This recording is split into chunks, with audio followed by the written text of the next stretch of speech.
Well, thank you all so much for joining us for the epic adventures of a Massachusetts bird photographer. Award-winning nature photographer Peter Christoph presents a narrated slideshow of his favorite bird photographs, all taken right here in Massachusetts.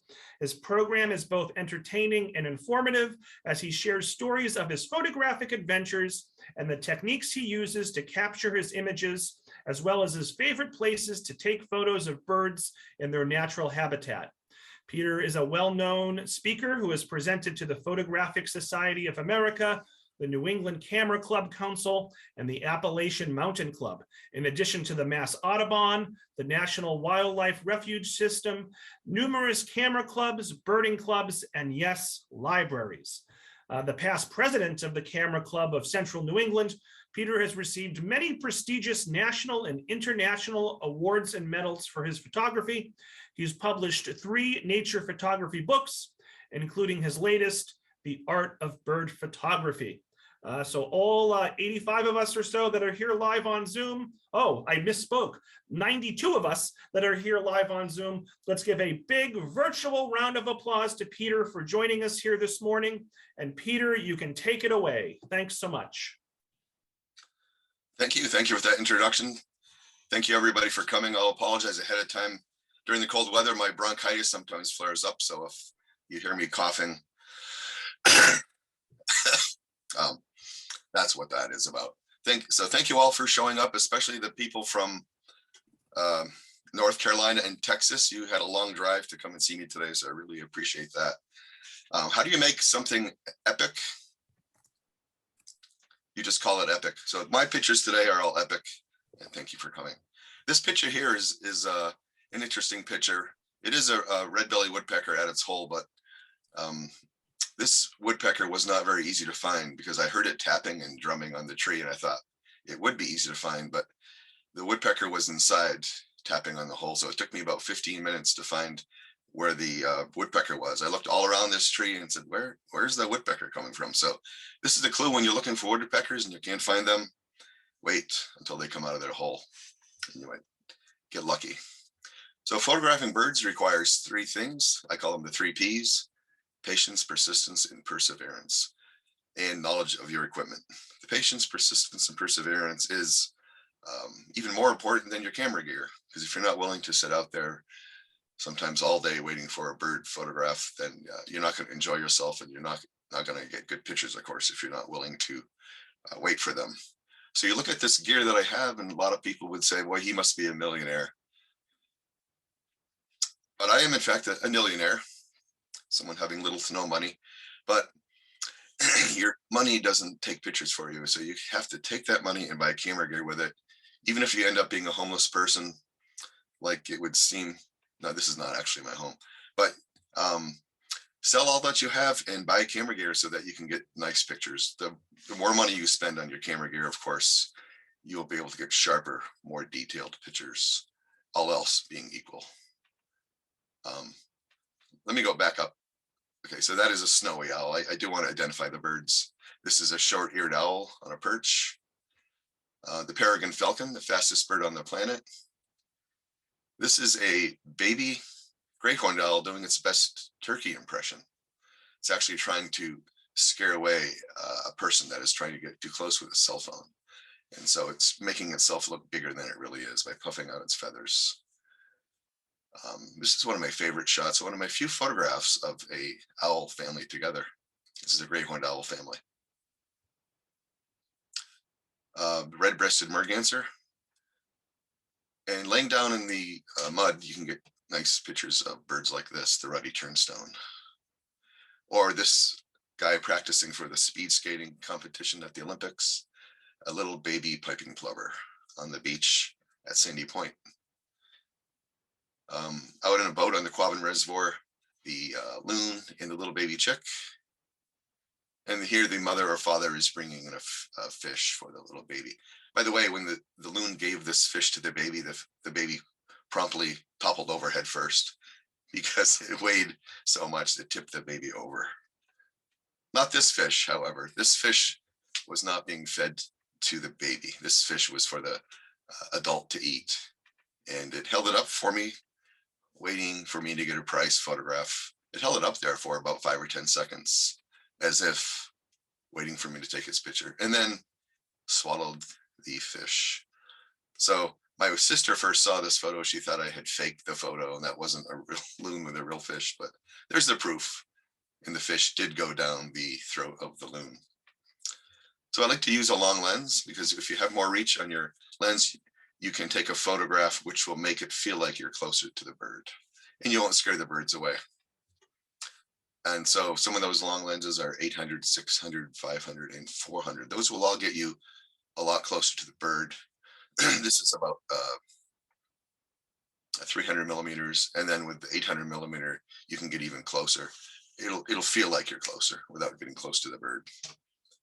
And birds that are far away, like this great horned owl nest that I found in a swamp, will appear much closer with that longer reach, 600 millimeter or 800 millimeter. If you're thinking about buying a camera and you haven't bought one yet, I recommend looking for a camera with a higher frame rate. You'll get more pictures of birds in flight. So for example, 20 frames per second is better than 5 frames per second.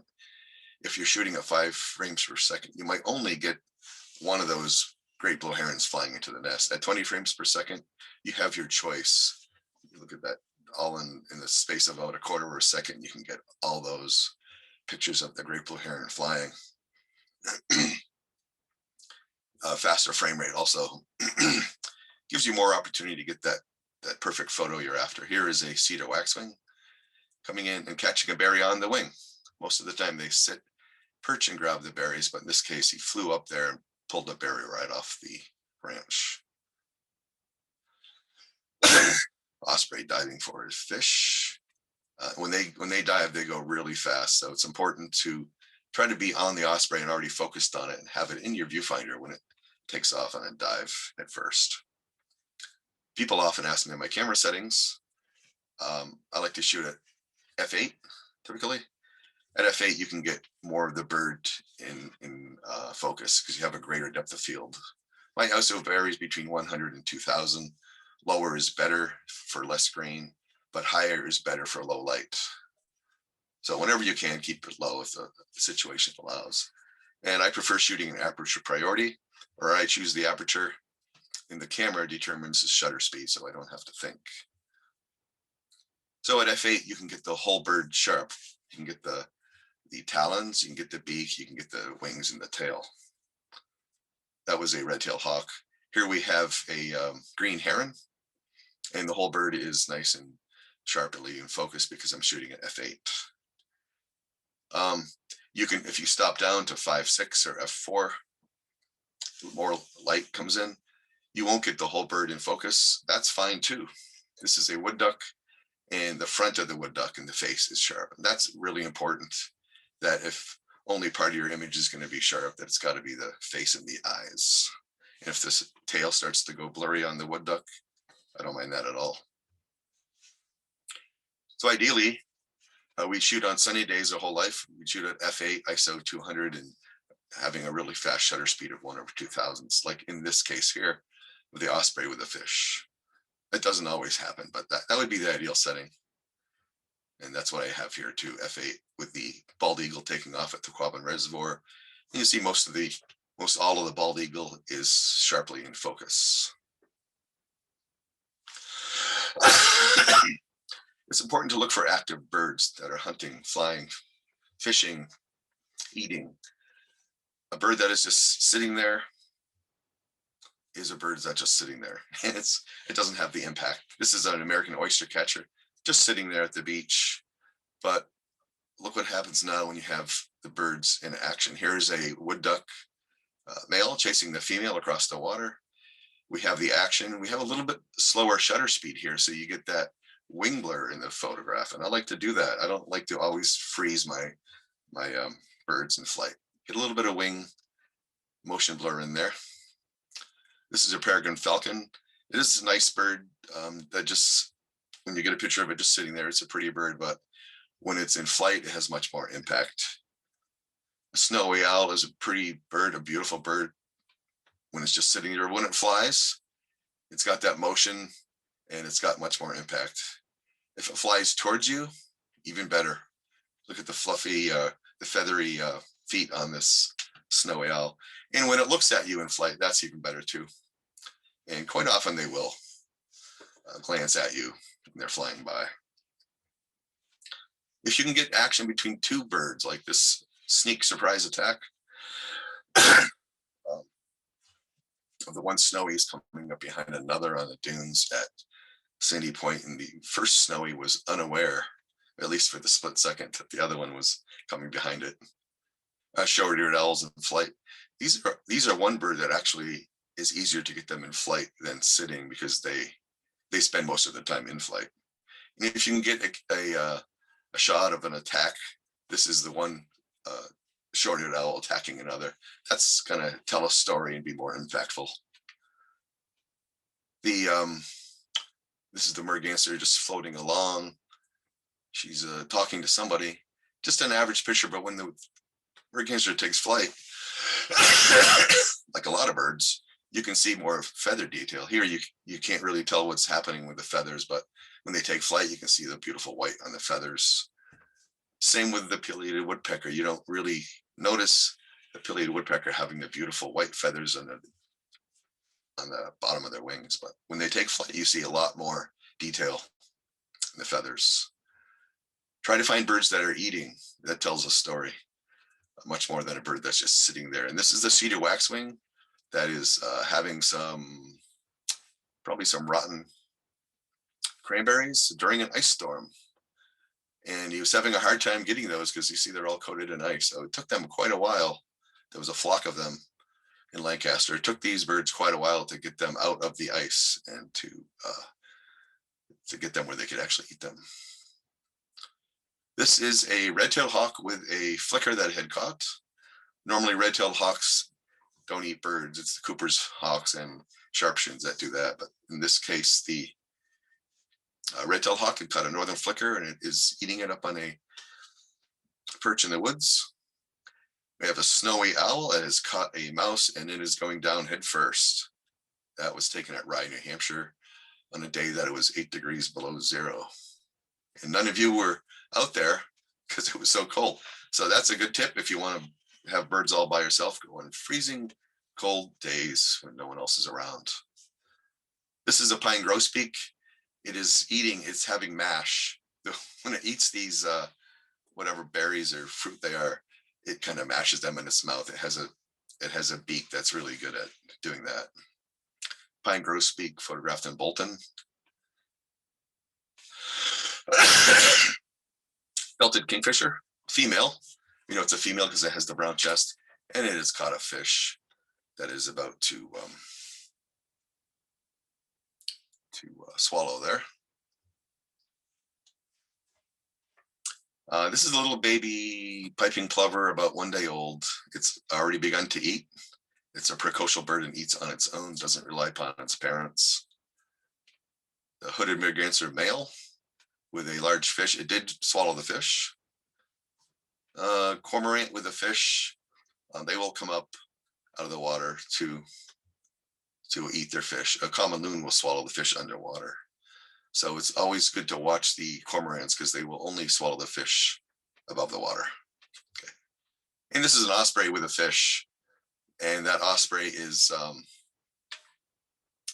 looking right at me, and so is the fish. If you can get both of these subjects to look at you, you've got a winner.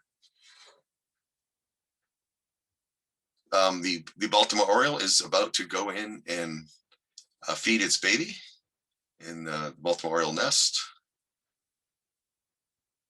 And here we have a northern flicker going in to feed its baby in the nest there in a swamp. I love to go to swamps to capture a lot of the woodpeckers, the bluebirds, and the other cavity dwellers that are there. Here is a least tern. It's not feeding its baby here. It's coming in to give the little fish to the mate, and the mate is going to feed the baby that it's sitting with. Here is a red-tailed hawk bringing in a male chipmunk for its mate here. And that was some pretty good action. I managed to catch in a cemetery not too far away. The great egrets, and the herons are good at catching fish. That's about all they do, is catch fish. And this is a great egret with a little fish shaking it off. Little blue heron just sitting there is a pretty nice picture, but when the little blue heron goes to town and starts eating, that's got a lot more impact when he's actually got the frog. Green heron with a little tadpole up close. This is some good action. We have a great blue heron that is swallowing Jeremiah the bullfrog, and the bullfrog is not having any part of it, but he is going down slowly but surely. The black-crowned night heron with a very large fish, it actually did swallow that one. And here is a red-tailed hawk giving a ride to a little mouse. If you don't want to look at these, you can just cover your eyes. Like the little guy there. This is a belted kingfisher striking a pose like a ballerina. So look for these action shots. We have a wood duck conducting the orchestra, cardinal calling the runner safe at first, bald eagle taken off. I love to get the bald eagles in flight, but if they actually have a fish in their talons, that's a much more interesting picture.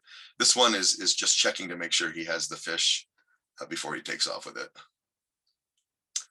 And the ospreys, it's fun to watch the ospreys and the great blue herons build their nest in the springtime.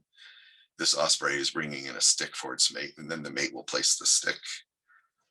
The female is on the nest. She has the rusty colored chest, and this is the male bringing the stick in. Northern harrier in flight. When you get birds in flight, it's always even better if you can show some of the foreground or some of the background in the picture. This is the harrier flying over the dunes at Duxbury Beach. Red-tailed hawk flying, it makes a good picture, but when they actually catch a mouse, that's going to have more impact than just a regular flight shot. This is a beautiful bird, the black-crowned night heron. I love their red eye, but get them in action. Get them right after they caught the fish. You've got a better photo. The Bohemian waxwing is a beautiful bird, and to get it in its habitat where it's eating these cranberries makes for a beautiful shot. But an action shot's even better. Here it's tossing down one of the looks like some kind of crab apple. This is jet blue cleared for a landing. Another one, another bluebird coming in. And the trick to getting birds in flight is to focus ahead of time on the perch on which you think they're going to land. And then when they come into that plane, you're going to already have them in focus. This is one of my two first shots. I have a yellow-bellied sapsucker at the sap tree.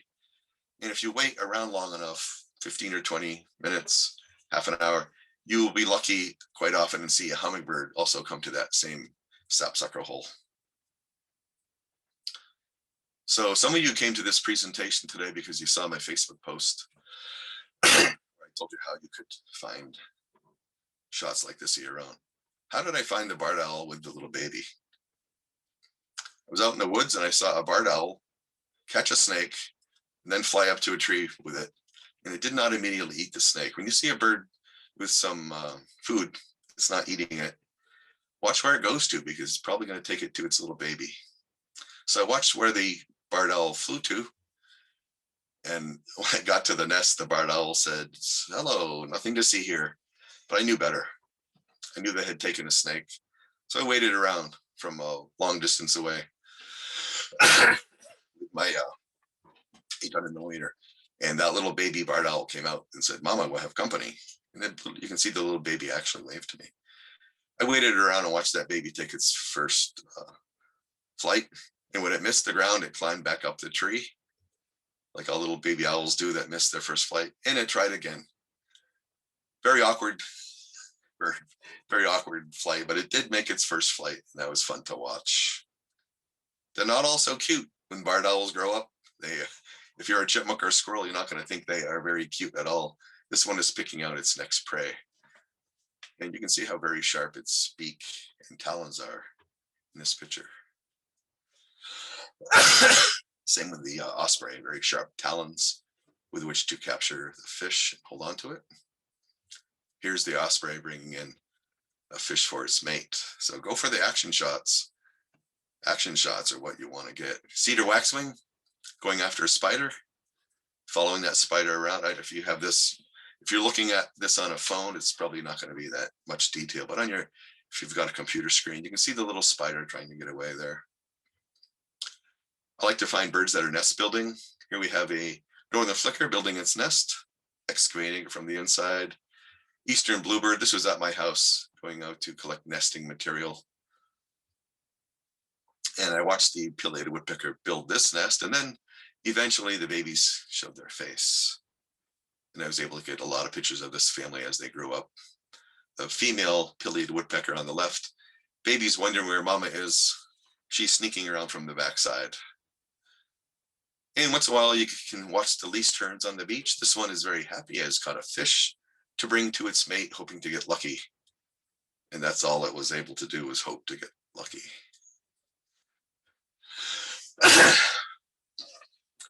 One day I woke up in the morning during the winter, hoping to get a shot of a eastern bluebird with a berry in its mouth during a snowstorm. Actually, in truth, it wasn't that easy.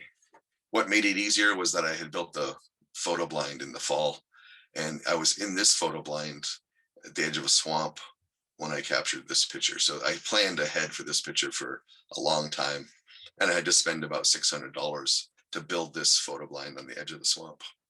I was lucky. After I built the photo blind, an osprey family moved in to my swamp, took over the nest of a gray blue heron and added to it.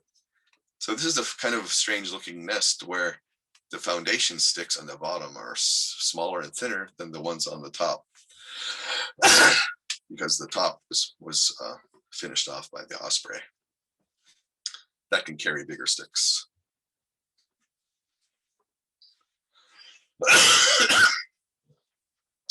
Composition. When you take photographs, you like to leave space around a bird so he's not caged in. This is not a good composition. This Canada goose does feel like it's caged in. We have no space in front of it where it's looking. A better composition would be this picture of the little baby killdeer. We have space all around it, and we have space in the direction that it is looking or walking. This is a good composition because it follows the rule of thirds. You always want to have your subject on one of these cross points here in the picture. Like if you drew a tic-tac-toe screen on your screen, you want to have the bird sitting in one of those power points. Here it is in the upper right-hand corner, the painted bunting. That was a wheat ear, by the way. This is a bird that flew way off course and ended up at the Wachusett Reservoir a couple of years ago.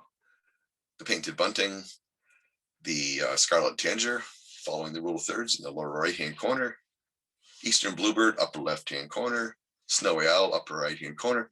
So it's easy to place your subject in one of those PowerPoints when you're following the rule of thirds. Indigo bunting is in the upper right-hand corner, looking left. It's important when you also follow the rule of thirds, upper left, upper right, to have the bird looking into the picture. This bird's looking into the picture, and this bird's looking into the picture. So the composition works in every case. And here the snowy owl is flying in. We have a lot of space on the left where he's flying to. As far as your composition goes, also pay attention to what else is in your photo besides your subject. Does it add to the composition or does it detract from the composition?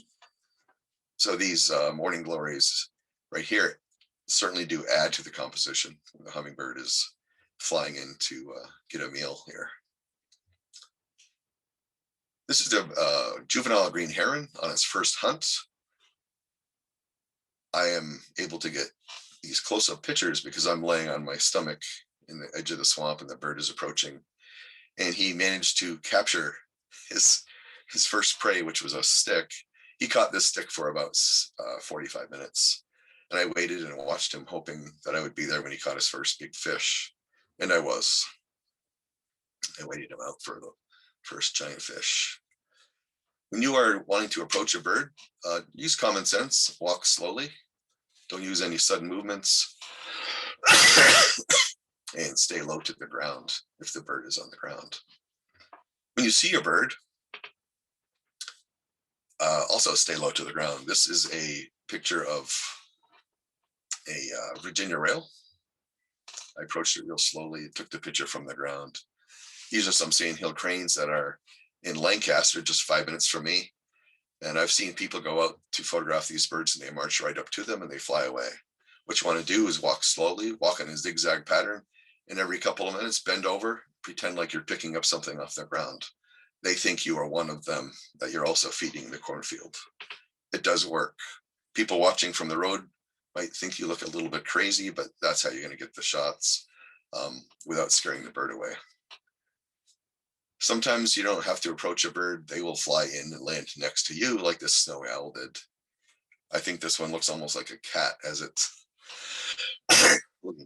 looking for some prey in the grass. Bird calls. It's very important to listen for bird calls to find your birds. That is the best way to find a lot of birds. Cardinals, when you hear a cardinal sing, you know to look for a cardinal. When you hear the marsh wren sing here, you know to get your camera ready and wait for the marsh wren to pop up out of the undergrowth and come up to the top and land on a nice perch. This photograph works well because it has the diagonal in it. It has the bird singing, so you have action, and it has the nice blue and green in the background. I found this bird, the indigo bunting, because I heard its call in a field. It perched in a nice flower there. Scarlet tanager. Scarlet tanager is a bird that loves to sing.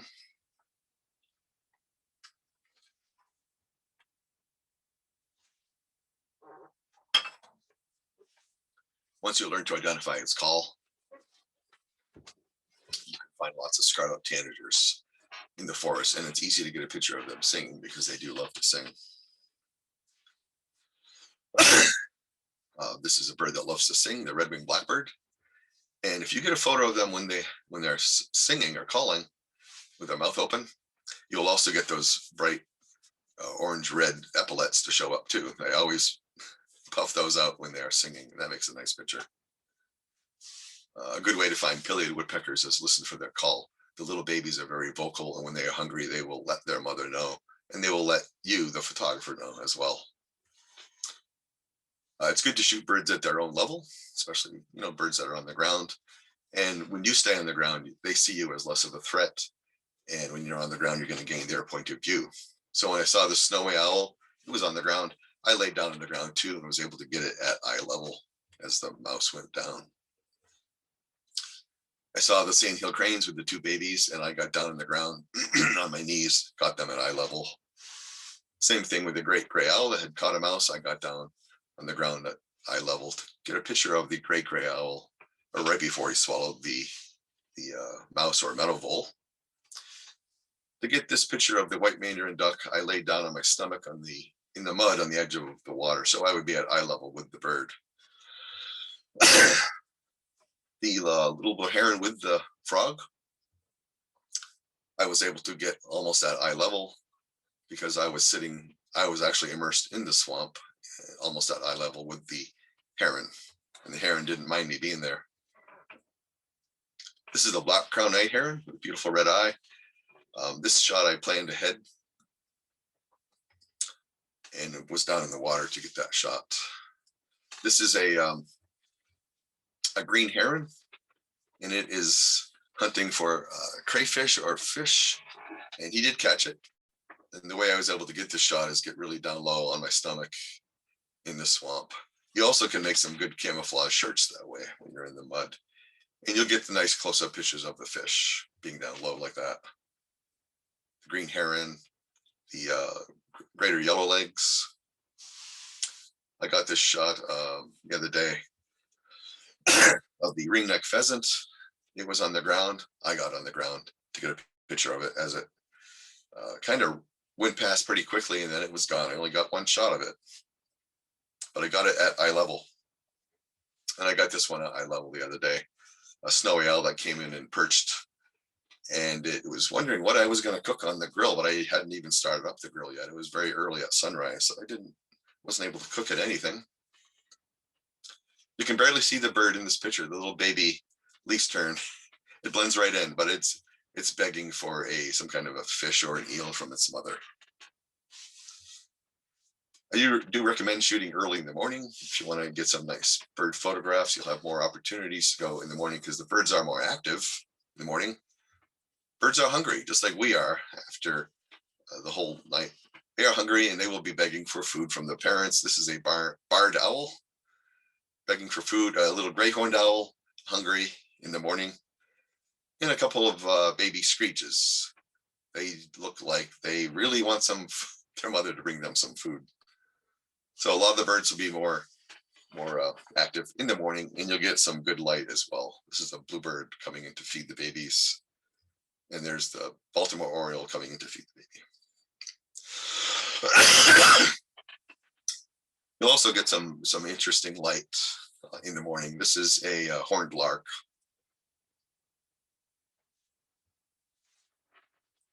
Which you can see a lot of this time of year at a lot of the beaches. This was taken at Cranes Beach. Now, morning is a good time to see birds, but also late in the evening. This is a screech owl taken late in the evening. This is when you will find the screech owls with their eyes open. During the day, the eyes are mostly closed. A screech owl right at dusk, eyes are open, and you will have much more impactful shot. Instead of an owl looking like it's just sleeping, the owls are wide awake, ready to go hunting. This was in the deep woods. I photographed this one on a very cold and snowy day. And this is a bird that looks like it would never even fit into this hole. It looks like a pileated woodpecker hole. Somehow he got himself in there, and that was his home. Another screech owl late at night. And this one blending right in with his with the bark of the tree late in the evening. And the sky during this snowstorm, a little bit of snow is gathering on this little screech owl. This is the pair I call Romeo and Juliet. They do have their eyes open because this was taken after dark. And this little screech owl in a cemetery was getting ready to go on a night of hunting. And this is the burrowing owl taken in Florida. When the sun goes down, we get some nice shots of them. Look at what's interesting is look at the eyes, the left eye and the right eye. One has a really big dilated pupil and one does not, because one's in the bright sun and one is not. I didn't notice that until last night when I was looking at these pictures, that they can actually dilate their eyes independently. And this was taken after dark too, of the snowy owl with his eyes wide open. So take pictures at night or right as it's starting to get dark. This looks like a flashlight was shining on this baby barred owl, but it is indeed the sun that had found a little window through the trees and was casting its light on this little baby barred owl. Migration season is important when it comes to finding birds, especially warblers. Pay attention to the spring and fall migration. I like the spring migration the best because the birds are in their breeding plumage. They will be calling to attract a mate, and there won't be as much foliage on the trees during spring migration. And those are the three places I like to go for spring migration of warblers listed right there. So during warbler season at Plum Island, you're going to find a lot of warblers. I found this Wilson's warbler there, the blackpoll warbler.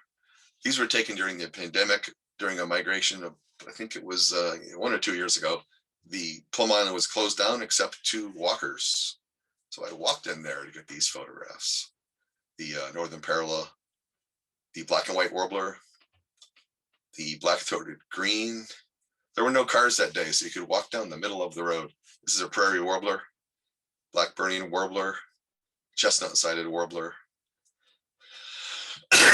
Got this Nashville warbler in a tree, just about a half a mile into Parker River.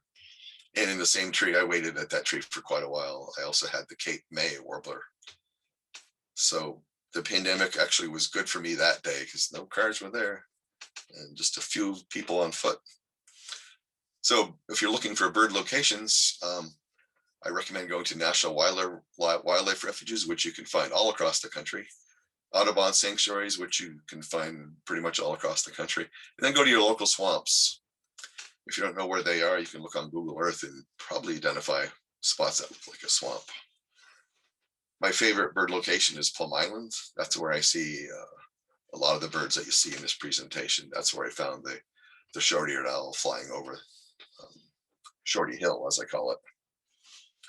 So in the beginning, I told you folks, how do you make something epic? You just call it epic. So see, these are some of my favorite epic adventures of a Massachusetts bird photographer photographs. This one I really like. It's the cedar waxwing that has caught a berry in its mouth and it's hanging upside down. And most birds don't hang upside down by their feet, but these cedar waxwings are very good at doing that. And it makes kind of an interesting, different kind of photograph. This was taken in Lancaster at the Johnny Appleseed Visitor Center. One of my favorite photos and one of my top selling photographs is this long-eared owl in a snowstorm. I took this, let's see, it might have been last year or the year before, in a snowstorm, very cold. You have to look close to see the long-eared owl, but he's in there, he or she is in there hiding in this evergreen tree during the snowstorm. Long-eared owls are kind of interesting to see because you don't see them very often and they only hunt at nighttime. They're very nocturnal. So that's why we do not see the long-eared owls as much as the other owls.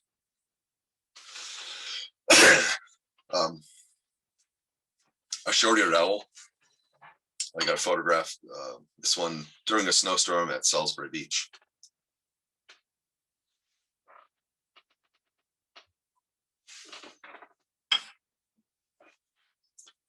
I think I'm going to make it to the end. My voice is holding out. It's going to take a piece of hard candy to help it out here. You guys are all free to do the same.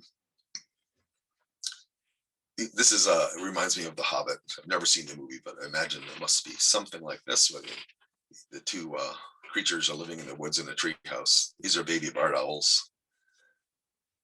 I love to watch barred owls hunt. They have quite a nice wingspan and beautiful patterns on the feathers. This is a hole that I found in the woods.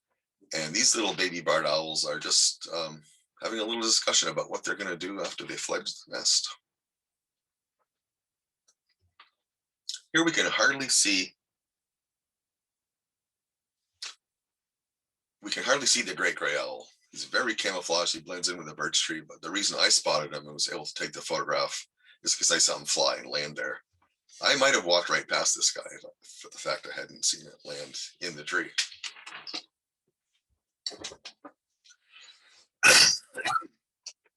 I love watching and photographing the great gray owls because, unlike most other owls that I photograph, their eyes are open during the daytime.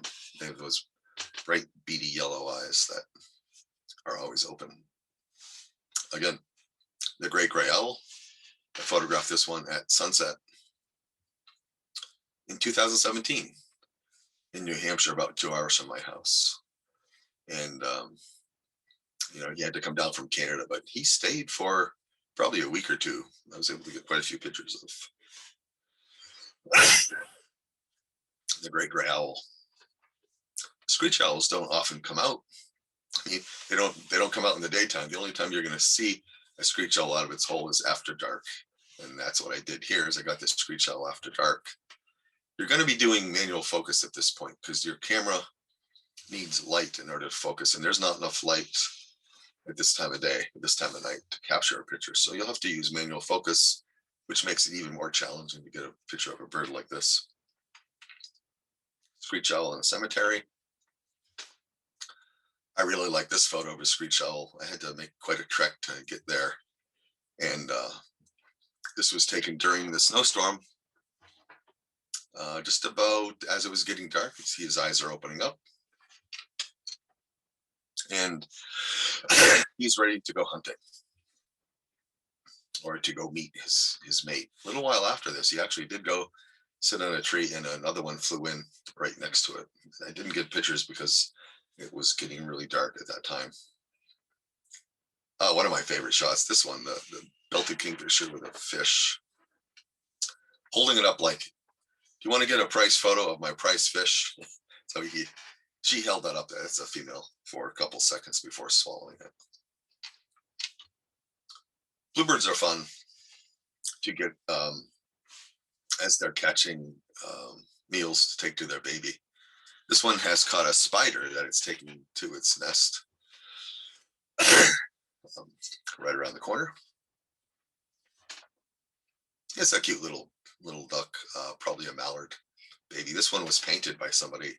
Their painting came out really good. I don't know if they're listening today or watching, but this is the photograph that I took at Horn Pond of one of the little babies that was in with a family. There was about 8 of them, and they just got tired out from running around and just sat here for 3 or 4 seconds, taking a rest on the lily pad.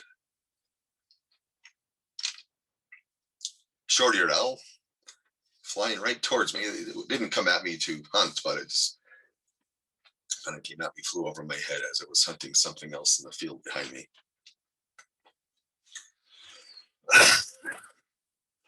This is the red-headed woodpecker.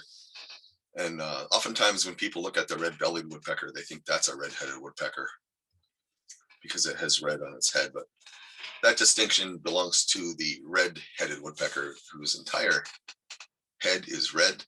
This one was only about a half an hour from me. Came to visit a spot I like to go to. That's not its nest, unfortunately. That is probably a hole made by a red-bellied woodpecker, but he just happened to be on that tree.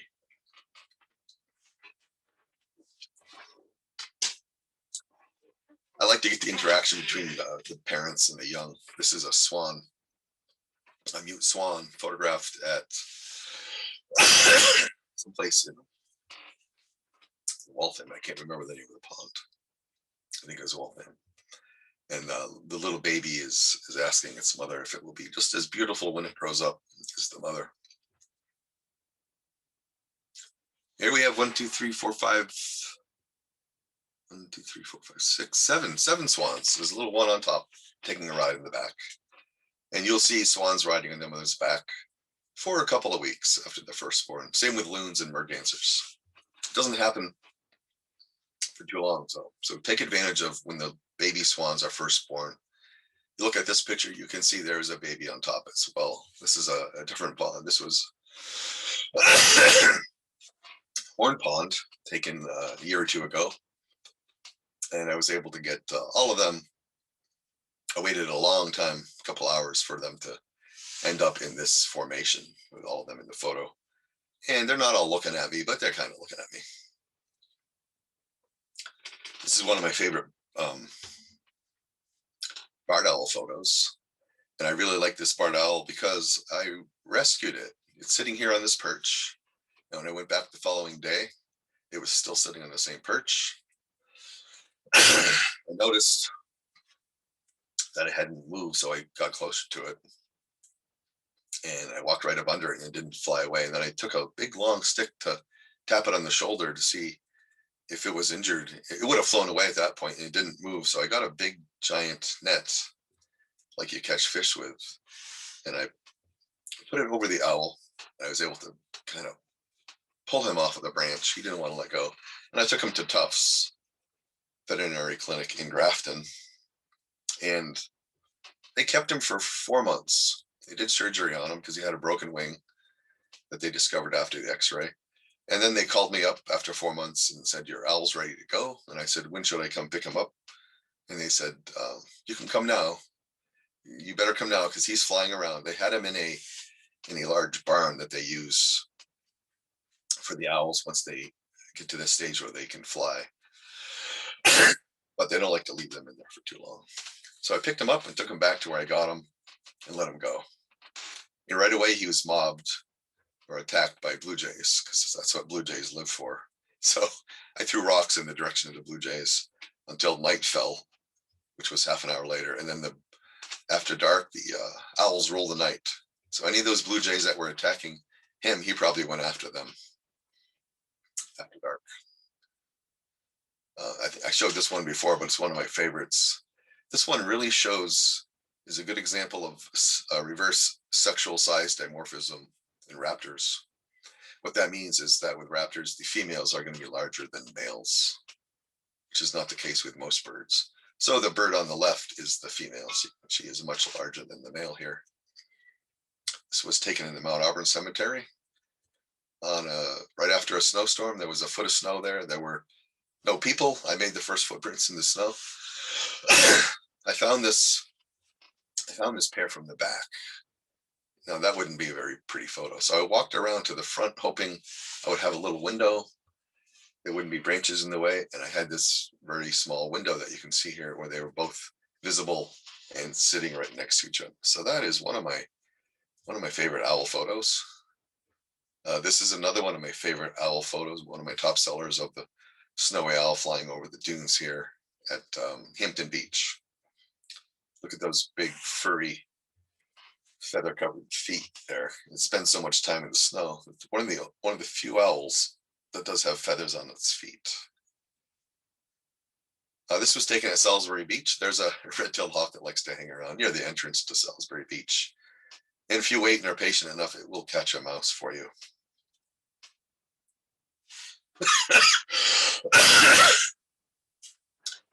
This is one of my favorite bird pictures. This is a great blue heron catching a fish. And the first time I ever able to take a picture of a great blue heron was this great blue heron right here. For many years, I had seen them, but they would always fly away whenever I got close. I finally learned to just stop and wait for the great blue heron to come to me. And this great blue heron came to me and was probably about 25 feet away at Great Meadows, and it saw some fish in the little spillway there where they go over the little outlet from one pond into another. And it caught this fish right in front of me, and it struggled with it for like 7 seconds and it was gone. So I learned a lesson there that when you see a fish being caught by a bird, just start shooting right away, because you don't always know how long that's going to last, how many seconds you're going to get of opportunity to take the photographs. So 7 seconds later, the fish was down the hatch, and I got my first great blue heron picture. And after I took that picture, I said, well, that's a pretty good picture. I'm going to become a bird photographer and do that for a living. So this was the picture that was my spark bird that got me going into my career that I have now as a wildlife photographer. I like this barred owl because he or she was sitting on a perch right above my head as I walked through the woods. Didn't even move. When I walked under it, it didn't even move. And it just sat there because it was hunting. It was happy. It didn't see me as a threat. I was just walking down a trail that people regularly walk on. So that's the barred owl photo. And one of my favorite screech owl photos is this one that I found just about 8 feet off the ground. Now, I had been taking people to see this screech owl in my workshops, and then for 2 days in a row, I didn't see it in its regular hole. So I'm looking around, wondering where it went, and I happened to look to the right, and it's in a new hole, looking right at me. And I said, "Where have you been? Why didn't you text me and tell me that you moved?" And the owl's like, "Well, you just need to look around more." 8 feet off the ground is this beautiful little red screech owl sitting in his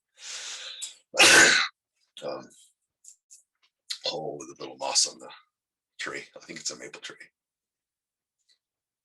I like this photo because I like to imagine that this peregrine falcon family is singing the Star Spangled Banner, because this was taken back in the summertime. You got all four of them look like they're singing along with their mother or father. Peregrine falcons on the cliff. Another one of my favorite photographs is the snowy owl over the dunes. This was a different year after the prior one. I thought I was going to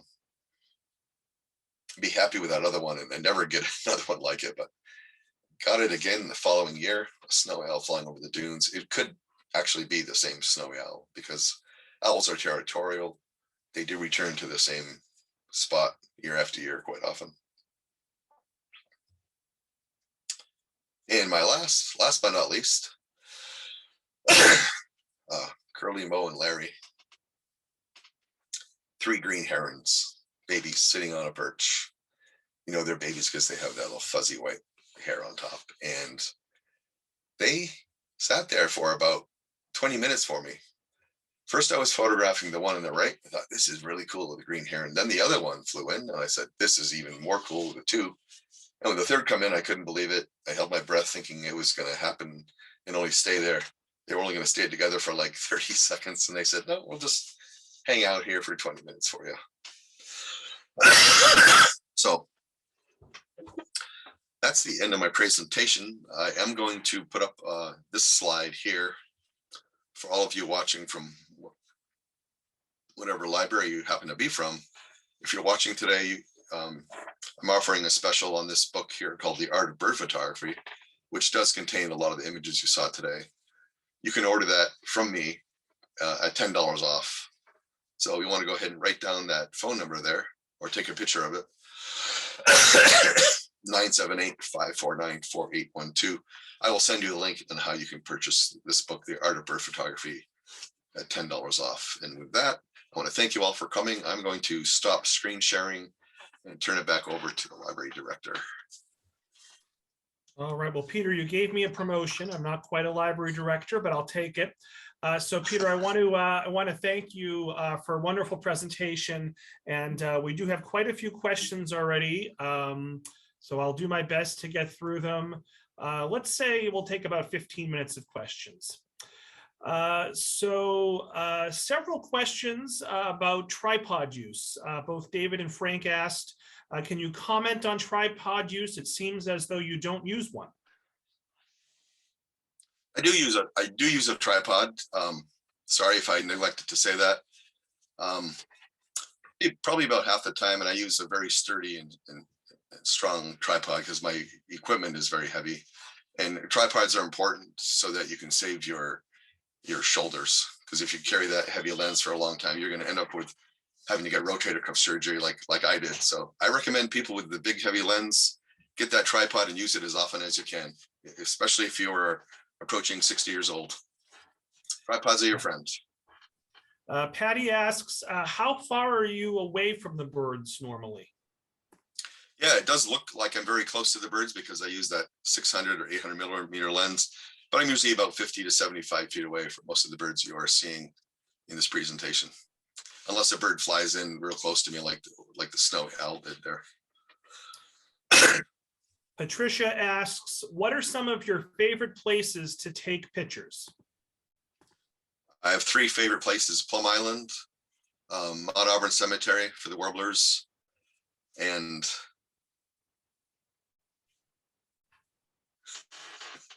it was in my presentation back there. I forgot what the 3rd place was. I'm sorry. Plum Island, Mount Auburn Cemetery, and I'll think of it later. There you go. Hey, you're approaching 60, right? Mira asks, your photos are absolutely stunning. Any tips on how to find an owl, please?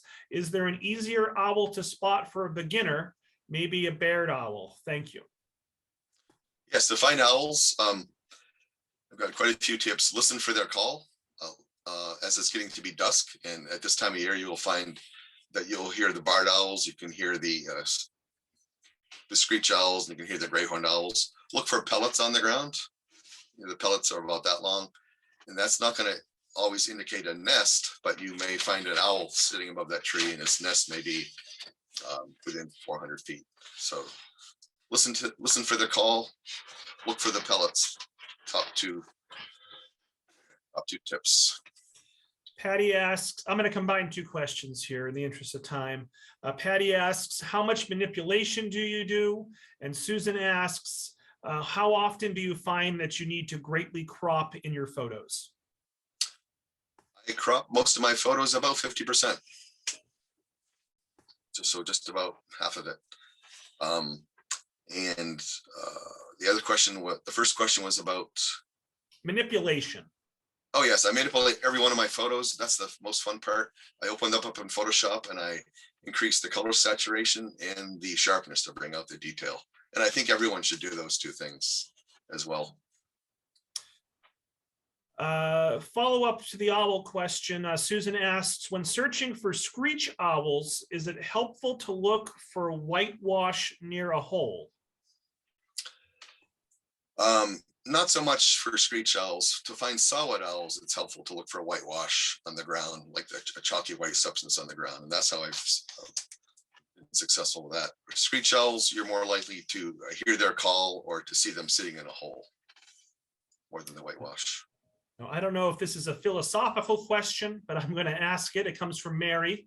She asks, which came first, a birder or a photographer?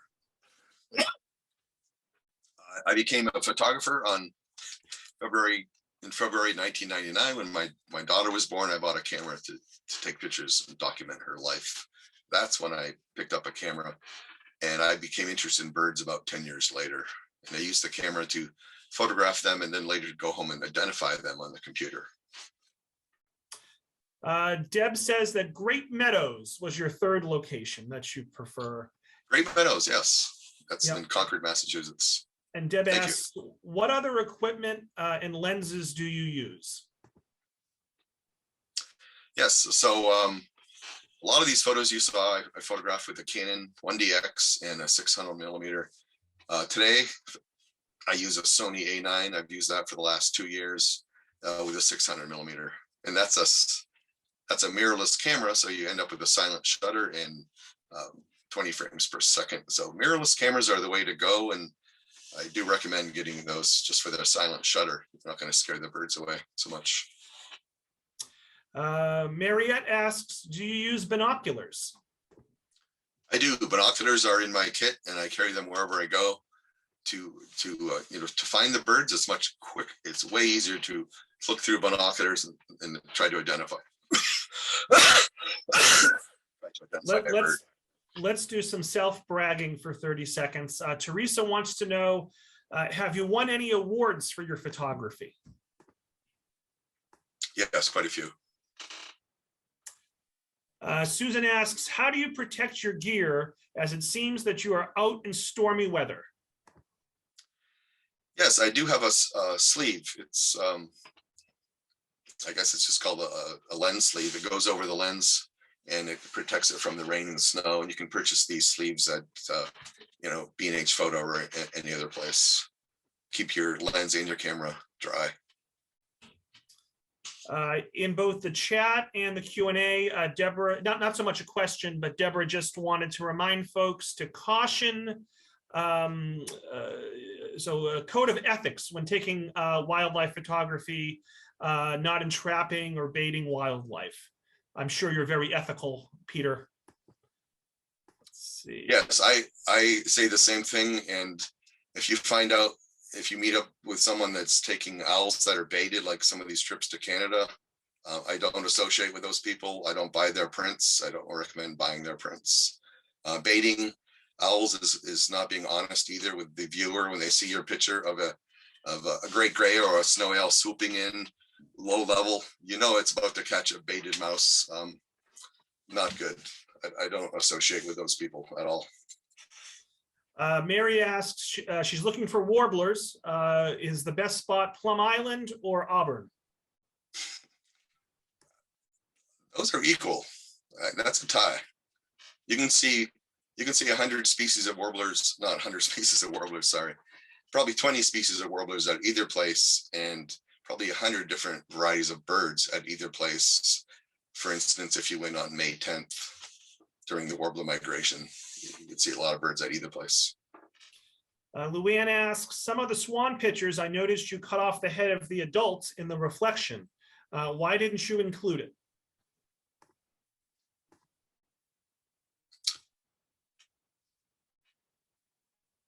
I don't recall. Oh, it must have been the one with the little baby looking at the mother. Mm-hmm. There just wasn't enough room in the composition to allow for the reflection of the head of the mother in the photo. It would have been really tall. It would have to be in a really tall photograph. Mary asks, as a wildlife photographer, what wildlife do you photograph other than birds? Well, primarily birds, but I do happen across a lot of other wildlife. In my travels, I've seen bobcats, foxes, grizzly bears, moose, you name it. But my primary interest is in birds.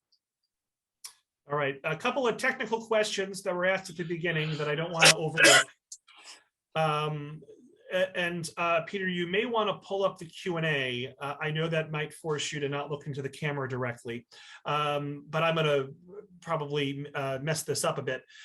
David asks, can you address whether a lens like the Nikon 200 to 500 f 5.6 EDVR versus a camera like the Nikon P1000, which has a wide range of 24 to 600 millimeters? You see that first question from David? Yes. So I think he wants the comparison between the two. The first one is a lens, and the second one is a point and shoot camera, the Nikon P1000, where the lens is attached. Which one is better? The typically it's going to be. I just moved it on you. I'm sorry. I can bring it back. Oh, you moved it? Yeah. If you click on the answered tab, you'll see it there listed. Yeah, no, I don't use Nikon anymore, but I am familiar with both of those because quite a lot of the people on my workshops are carrying around the Nikon 200 to 500, 5.6, which produces really good pictures. And I know people with a Nikon P1000, which has a super range. I think that the top one is going to give you better quality, but both of them will give you good quality. All right, let's take a few more questions, Peter. We've already done 20. We'll do a couple more. Susan also has a technical question, which is up top there in the Q&A. She owns the Sony A9 as well as the A7 RIV, but it always seems to be a question as to whether or not I need the 20 FPS of the A9 or the high pixel count of the A7 RIV so I can crop in. It seems that I constantly crop in up to 100%. Obviously, we all want to stay ethically distanced from birds. Shooting with the 200 to 500 is great. Are there any suggestions for getting closer, waiting in one stop, or slowly sneaking closer? So the first question, she was comparing the A7 R4 versus the A9, I think. Go with the A9. You are going to get a better quality with the A9 in 20 frames per second. Suggestions on getting closer to birds? Wait and wait. Often they will get closer to you. And that 200 to 500 is a good lens. I own it, and that'll get you close to the birds. You'll feel like you're close to the birds when you see the photo afterwards. An anonymous attendee asks, when you talked about the rule of 3, do you take the picture trying to get the bird in the position, or are you referring to cropping or formatting the image to place the bird in the third position? That's a good question, and I do both. If I'm really close to a bird and I know I'm not going to be able to do a lot of cropping afterwards, I'll put it into one of those rule of thirds ahead of time. But if the bird is far away, quite often I will put the bird in the center of the photo, believe it or not, because I know I'm going to crop it afterwards. And when I crop it later, I can decide where exactly that bird ends up into, the top right, top left, or whatever. Very good question. Mira says, thank you so much. This was extremely helpful. I'm going to order the book. Harriet says, Harriet's like me, Peter. Harriet just has a cell phone. Any hints on taking bird photography on your cell phone? Yes, I do a lot of bird photography on my cell phone if I'm trying for the wide angle shot. Yesterday, I photographed an eagle on an island. It's on Facebook. That was taken with my cell phone, and that allows you to give you the whole scene, like the environmental habitat shot. So use your cell phone. I use my cell phone quite a bit. Frank asks, how often do you use a monopod? Monopod? I do have a monopod. I use it not as often as the tripod, but it does take the weight off my shoulder. So I like to use the monopod at times. David asks, are you currently conducting any workshops? Yes, every Sunday. I'm all booked January and February. But shoot me a message and I can put you on a waiting list. And Peter's website is www.peterchristoph.com. Did I get that right, Peter? Yeah. Let's see here. Okay. So Amy asks, will the recording be shared after this presentation? I'm sorry. Somebody continues to call me. This is the fourth call. I'm going to mute Peter. 1 second.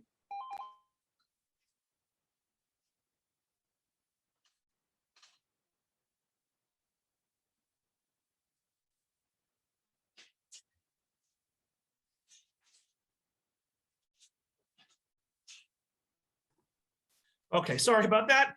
Amy asks, will recording be shared after this presentation? Absolutely. I will send that out this afternoon to everyone who registered. Why don't we wrap it there? We've hit 12:10. A lot of positive comments also in the chat, Peter. I'll save the chat and send that to you. Peter, any last words before we wrap up? I hope that I have inspired one or two of you to go out and take photographs and give you some tips on how you can improve your photographs, and hope to see maybe some of you in the field sometime this winter. Thank you all for coming. Great. Well, thank you, Peter. So folks, look for an email from me later today with a link to a feedback survey and a link to this recording. Tewksbury is also, I didn't mention this at the beginning, but we're hosting a bird watching program on Thursday, February 17th at 7 o'clock. With Steve Hale, who owns Open World Explorers. I'll provide more information about that in the email as well. And I do want to thank our partnering libraries with us today. I'm doing this from memory. I think it was West Newbury, Dracut, and Georgetown, but I will fact check myself and I'll make sure to include the accurate information in the email later. So thank you so much, Peter. Thank you. We had over 100 people, which is fantastic for a Wednesday morning. I hope everyone enjoys the rest of their day and enjoy the snow this weekend. Thanks again, Peter. Thank you. Have a good Bye, day. everyone.